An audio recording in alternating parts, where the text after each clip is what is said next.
va d'abord commencer par toi, Lou. Donc, tu t'es présentée succinctement. Tu es influenceuse, créatrice de contenu depuis maintenant presque 8 ans, c'est ça. Est-ce que tu peux revenir justement un peu sur ton parcours aujourd'hui? Comment tu as commencé les réseaux sociaux? Comment ça a impacté ta vie? Voilà. Pourquoi ce choix de métier finalement? Alors déjà, je ne l'ai pas commencé comme un métier. J'ai commencé à 13 ans à faire des vidéos sur YouTube et à avoir un compte Instagram. Et t'imagines bien qu'à ce moment-là, dans ma tête, c'était pas ouais, c'est mon métier. Déjà, c'était pas encore vraiment considéré comme un métier à cette époque-là. Et de fil en aiguille, étant quelqu'un qui n'a jamais vraiment su quoi faire de sa vie, je me suis dit, allez, j'ai ça sous la main, let's go, on va faire ça, quoi. Aimant beaucoup la mode, c'est vite devenu un sujet principal de mon contenu, et notamment la mode responsable et le fait de consommer des vêtements de manière éthique et cool pour l'environnement et tous les autres êtres humains de la Terre, quoi, finalement. On a une petite vidéo. Et je me présente en même temps que la vidéo. Moi, ça, c'est voilà, mon compte Instagram, comme vous pouvez le voir. Il y a tout un tas de petites photos sympathiques. Je suis quelqu'un qui aime la mode, qui s'habille bien et qui essaye justement de montrer que même en étant une amoureuse des vêtements, c'est possible de s'habiller sans aller dans les magasins de fast fashion, dans les friperies, il faut chercher. Mais quand on est passionné, c'est cool. Je suis un peu en train de dire n'importe quoi parce que je suis perturbée par ma tête que je regarde. Voilà, donc je fais des vidéos couture aussi. J'ai pas dit sur YouTube, je fais un peu de couture aussi. Les losanges. On y Quand reviendra j'ai créé justement. la combi, on y reviendra, ouais. On voit bien que dans ton contenu, il y a beaucoup de slow fashion, d'enjeux éthiques. On sait qu'aujourd'hui, le secteur de la mode, c'est un des 3 secteurs les plus polluants. Aujourd'hui, toi, qu'est-ce qui t'a donné envie justement de lâcher la fast fashion pour aller vers plus éthique? Comment tu as eu cette prise de conscience? Au début, je suis allée vers la seconde main, non pas pour une question éthique, mais une question d'originalité, parce que ça me saoulait de voir tout le monde avec les mêmes vêtements. Et je me disais, moi, je suis une meuf originale, je ne vais pas faire comme tout le monde. Puis ensuite, bien sûr, j'ai pris conscience de toutes les questions éthiques, écologiques que ça amenait. Je trouve surtout que en fait, je me sens plus libre dans ma consommation quand je vais en friperie ou en brocante, etc. Alors que dans des grands magasins de fast fashion, etc., j'ai l'impression qu'on m'oblige un peu à consommer, quoi. On te pose une question. Comment est-ce que tu t'inspires pour créer du contenu slow fashion justement aujourd'hui? Est-ce que tu t'inspires via d'autres influenceuses qui ont aussi le même type de contenu que toi ou finalement tu restes assez autodidacte sur ton style? Oui, forcément, je m'inspire de ce que je vois dans la rue. Ça m'arrive souvent d'aller demander à une fille ou un mec qui est bien habillé, genre où il a eu ce vêtement. Et en général, comme je sais reconnaître les looks un peu vintage, ça vient souvent d'une friperie. Donc là, je découvre de nouvelles adresses. Je m'inspire d'autres créatrices de contenu, ouais, parce qu'il y en a d'autres que moi qui partagent du contenu slow fashion. Donc voilà. On dit que tu es influenceuse, comme on peut le voir aujourd'hui. Influenceur, c'est un mot qui est assez, on va dire, péjoratif, parce qu'on voit les influenceurs comme des personnes qui vont mettre en avant finalement des modes de consommation et des modes de vie qui sont à rebours des enjeux climatiques. Toi, c'est pas ton cas. Comment aujourd'hui, toi, tu vois le monde de l'influence? On voit que tu te positionnes un peu plus comme quand même créatrice de contenu. Mais comment tu vois ce monde-là? Est-ce que tu penses qu'il peut y avoir un certain réveil écologique? Parce qu'on voit quand même de plus en plus d'influenceuses qui vont sur la slow fashion finalement. Mais il y a encore, on va dire, une grande majorité d'influenceurs ou d'influenceuses qui restent sur des modes de vie finalement de consommation qui sont aujourd'hui pas responsables. Comment tu vois ce milieu évoluer? C'est la thune le problème. Si je peux faire une phrase simple et précise. Pour des gens qui, comme moi, travaillent et gagnent leur argent par le biais de marques qui les payent pour sponsoriser des produits, etc. Malheureusement, les marques qui ont les plus gros budgets et qui démarchent le plus les influenceurs, c'est des marques pas ouf éthiquement parlant, quoi. Donc, de ce point de vue-là, je trouve ça compliqué à faire évoluer, mais en même temps, soyons optimistes et le fait d'en parler, ça peut faire avancer les choses petit à petit, peut-être. Et justement, cet enjeu pécunier, tu l'as eu aussi. Est-ce que tu as ressenti des moments où tu avais un peu l'impression d'être dans une sorte de dissonance? Tu avais un enjeu derrière qui était gagner ta vie, en même temps vouloir être responsable, et il y a ce truc de marques les plus responsables, c'est celles qui ont le moins de budget pour l'influence. Est-ce que tu as ressenti de la dissonance cognitive dans certains contenus que tu as pu faire? Ouais, carrément. Il y a notamment une collab que j'ai fait avec une grosse marque que honnêtement j'ai acceptée pour l'argent parce que ça représentait une bonne petite somme par rapport à mon chiffre d'affaires et voilà, j'ai vraiment accepté uniquement pour l'argent parce que éthiquement c'était un peu ça me correspondait pas vraiment. Mais je me suis dit, c'est bon, tranquille, on a tous besoin de gagner sa vie et tout. Mais finalement, genre, ça m'a détruit genre mon éthique. Vraiment, je l'ai trop mal vécu, je l'ai trop mal vécu. Et depuis, je ne le fais plus parce que je préfère me sentir bien qu'être riche. Voilà.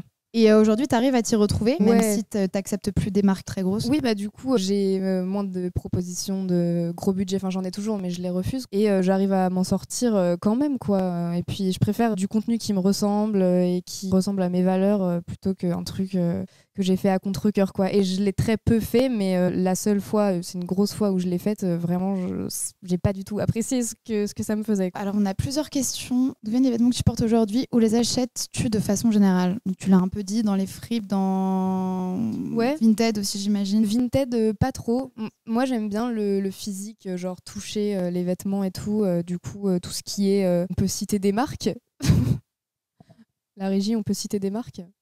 Voilà, genre Guérissol, Emmaüs, les dingues fringues, tous ces gros endroits où il faut fouiller, moi j'adore. Sinon aussi des petites friperies un peu plus particulières. Bon là je vais pas toutes les citer sinon on en a pour 45 minutes, mais voilà.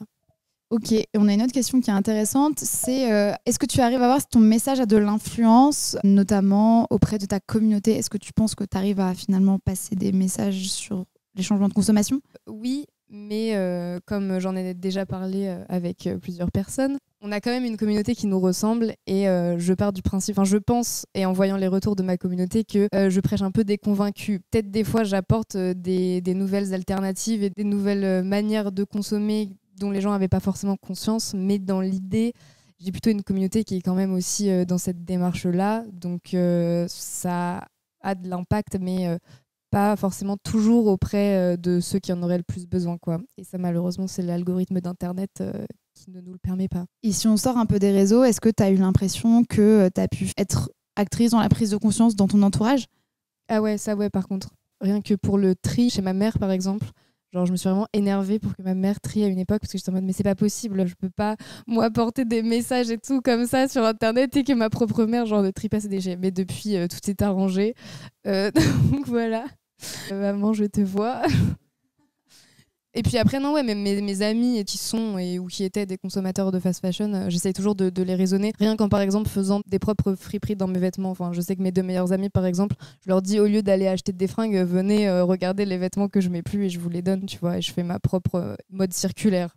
Et puis finalement, on se rend compte que le vintage, la seconde main, c'est aussi devenu populaire de plus en plus chez la grande majorité des influenceurs, notamment des influenceuses. Bon, après, il a fallu finalement que ça devienne une mode pour que les gens s'y intéressent. C'est aussi comme ça. Tu parlais justement aussi que ta communauté, c'était des convaincus. Ouais. Est-ce que toi, tu as ressenti dans ton évolution une perte d'engagement, peut-être des gens qui étaient là au début et qui, après, quand tu t'es un peu plus spécialisé sur la slow fashion, sont partis? Le fait est que oui, depuis quelques mois, années, j'ai perdu un peu d'audience sur Internet, mais ça vient plus du fait que j'ai ralenti le rythme de post plutôt que mon contenu en soi, parce que j'ai un peu eu toujours des messages similaires, ils se sont juste un peu plus accentués avec les années. Mais bon, j'ai jamais fait des hauls Zara, quoi, pour ne pas citer cette marque de merde. Donc j'ai toujours fait des hauls friperies depuis le tout début de ma chaîne YouTube et parler de ça sur Instagram, ça s'est juste plus intensifié et j'ai surtout changé le type de marque avec lequel je travaillais ou surtout en fait banni un certain type de marque au bout d'un moment. Tu as perdu un peu d'engagement parce que tu as moins posté. Il y a aussi aujourd'hui de plus en plus d'enjeux quand on est influenceur à être finalement ultra présent sur les réseaux pour satisfaire les algorithmes. Et dès que finalement tu es moins présent et tu préserves aussi ta santé mentale, bah, tu as moins d'engagement. Comment tu arrives justement à trouver cet équilibre, toi, entre la volonté d'être présente et en même temps te dire bah, j'ai aussi moins envie d'être dépendante de ces réseaux? Bah déjà en me disant que pour moi être créatrice de contenu c'est pas une fin en soi, j'aime bien faire ça mais ça représente pas le but ultime de ma vie, quoi.